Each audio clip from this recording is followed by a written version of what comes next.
এ plus 1/a √3 হলে a square plus 1/a স্কোয়ারের মান 26তম বিসিএস আসছে।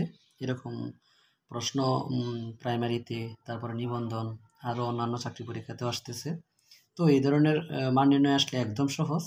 যদি প্লাস দেওয়া থাকে মানটা, আর যদি এরকম প্লাস দেওয়া থাকে বা এরকম স্কোয়ার থাকে, তাহলে এই ফর্মুলাটা আমরা ব্যবহার করতে পারি, n² - 2। এখানে n বলতে বোঝাচ্ছি আমরা এই টুকের যে মানটা দেওয়া থাকবে সেটা।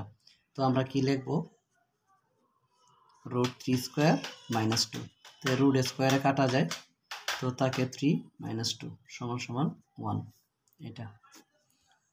তো একইভাবে আমরা যদি এখন এটাকে মাইনাস দেওয়া থাকে মানটা, আবার এখানে প্লাসেরই যে ম্যাথটা দেওয়া থাকবে a² প্লাস 1/a স্কোয়ার, এখানেও প্লাস দেওয়া থাকবে, কিন্তু এখানে মানটা দেওয়া আছে মাইনাসের।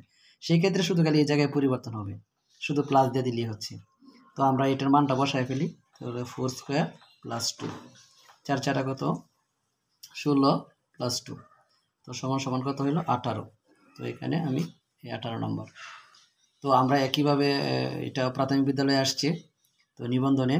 তো আমরা এই টেকনিকটা অবলম্বন করলে আমরা খুব দ্রুততার সহিত এই ধরনের বীজগণিতগুলো আমরা করতে পারবো ইনশাল্লাহ।